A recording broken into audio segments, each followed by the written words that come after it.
Welcome back to my YouTube channel. Make sure to like and subscribe to the channel for more interesting stories like these. Now, let's get into today's story video. AITA for telling my wife I want her mom out of our house. My wife and I welcomed our second child into the world 4 months ago. In addition, we have a 3-year-old son. Fortunately, my work offered me with 6 weeks of paternity leave, which allowed me to stay at home and care for my wife while she healed. Additionally, I've been able to work from home 3 days each week since that time. During the birth of our first child, I was working for a different company and only had around 2 weeks of paternity leave available to me. As a result, my mother-in-law came to us and stayed with us for around 2 months to provide assistance. It was really beneficial to us as new parents since it allowed us to obtain some much-needed sleep when we needed it. My father-in-law passed away around 2 years ago. MIL and her husband sold their home and moved into a condominium about an hour away. Towards the time of the birth of our second child, my wife expressed a wish for my mother-in-law to come to our home for a few months, just as she had done with our first child. The girl expressed concern for her mother's well-being and said that, even with my paternity leave, we would almost surely want some help with a little kid running about. She was relieved to hear that I was planning on making at least an effort to do it on our own this time, especially since I would be home for 6 weeks. But she was adamant about how helpful it would be for her mother and for us, and I wasn't going to argue with a pregnant woman who was 8 months pregnant, so I decided to go through with it. My wife struggled with postpartum depression after this pregnancy, so having my mother-in-law close by was quite therapeutic to her. After approximately 2 months, my wife began to feel considerably better, and she is now almost back to her former self. Mill, on the other hand, is still living with us. She may return to her home once a week or so to take care of business, but there seems to be no plan for her to return permanently.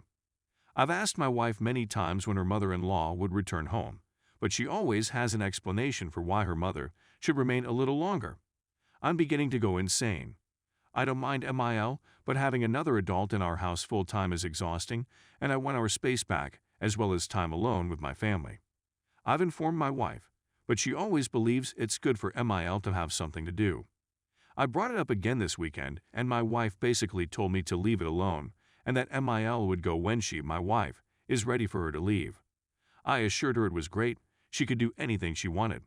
But I also informed her that I believe she is prioritizing MIL sentiments above mine, and that I do not want to become resentful of both my wife and MIL as a result, but I believe that is where I'm heading. She accused me of being selfish for only thinking of myself while my mother-in-law had just lost her husband and my wife was still healing from postpartum and giving baby. I told her it's already been 4 months and that if we blink, it'll be 6 months, then a year, which isn't what I committed to and I don't want. I know my wife won't tell MIL how I'm feeling, but I have a sneaking suspicion that MIL is picking up on it since I've seen myself becoming short with her, even when I'm trying to disguise my discomfort. Story 2. AITA for being upset with my husband for using my bonus on him. My husband, 28 male, and I, 27 female, have been married for nearly 4 years. We met in college and later married.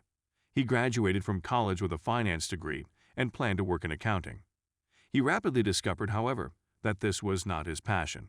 So he changed occupations and concepts, business teacher, lawyer, but nothing truly stuck with him, as this is what I want to do. This was prior to COVID. He has not done anything since COVID, but he believes that after the epidemic, there will be a surge in employment, and he will be able to discover something he is enthusiastic about.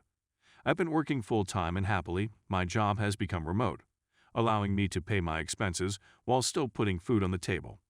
The involved incident, my job had done very well towards the end of the fiscal year. We offer medical testing equipment, thus it was a popular commodity in 2020. I was awarded a promotion, which included a tiny wage boost and a little bonus. I was overjoyed since it meant I could finally fix my bag and replace my shoes. My friend's dog was killed, but I admit I should not have put my handbag on a low stool in front of the puppy's bed. So it was my fault. I was so pleased to tell my husband, but he appeared to be more enthusiastic than I was about this promotion. He began talking about how he could remodel his gaming area and obtain new systems since he was sick of his old ones, and I was perplexed. I became very silent because I couldn't believe what he was saying. He ultimately goes out and buys a new computer, chair, and mouse. He'd essentially wasted my bonus. I was very outraged, and then I felt wounded and numb.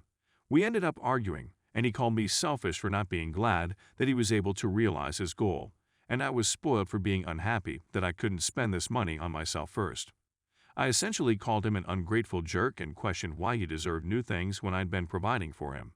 He got very quiet on that one and stormed out, saying he would be staying with his family, which is only about an hour away. I've been getting angry calls and texts because he didn't feel supported in his own home, and if I'm making the money, I can get whatever I want when I want and I shouldn't throw it in his face. He doesn't have an income, which is not true. I'm just trying to keep a roof over our heads and food on the all of my husband's friends and relatives believe I overreacted to something that makes him happy. And my husband promised to help me fix my handbag the next time we received a substantial quantity of money. I haven't reacted yet and don't expect to for a few days. But I've had so many years such a bxxxch, and I'm beginning to question if I really am. Summary: because my husband was tired with his gaming system. He took my bonus and increase to purchase him a new one without my consent, and when I complained, he dubbed me selfish and unsupportive. AITA. Update 1. Thank you very much to everyone. I wasn't anticipating such a helper. I appreciate everyone's nice words and care. This is more than I've ever felt before, so thank you, Reddit. I used the weekend to think about what I wanted and to look through the comments and letters.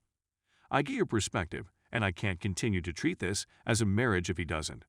So here's to today and my first step toward liberation. I am immediately splitting the money and calling a local lawyer to discuss my choices and rights. In addition, he has therapeutic alternatives. I'll deliver it to him, and he'll get to select. But I refuse to be a babysitter for an almost 30-year-old. If that's what he wants, he is his mother. Thank you very much. I'll attempt to keep you updated in the future. Update 2. First and foremost, I want to thank everyone who contacted out and jolted me out of my trance with my soon-to-be ex.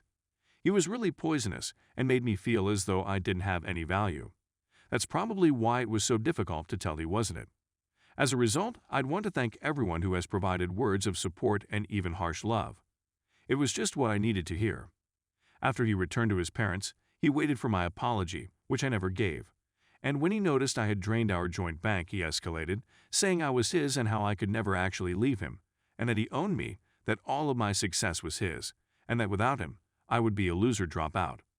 Because I had previously blacklisted him and his family, they began creating phony accounts and utilizing applications to mask their phone numbers in order to harass me, saying I wrecked their son's life and how he did everything to get me where I am.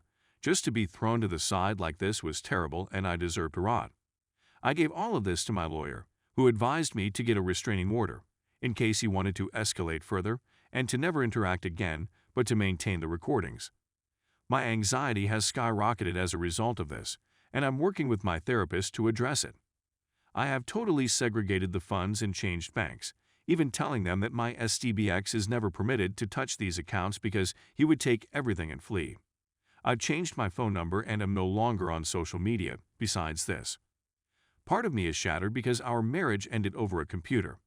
I kept telling myself that I'm dumb and that I couldn't notice the warning flags.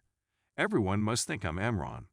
Overall, I'm slowly piecing my life back together and finding out how to go on. Thank you to everyone who is still reading this, and thank you everyone who has assisted me in getting here.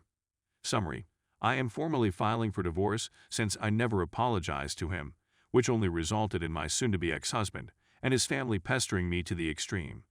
I was experiencing panic attacks every time the phone rang, so I changed my number and deleted my social media accounts.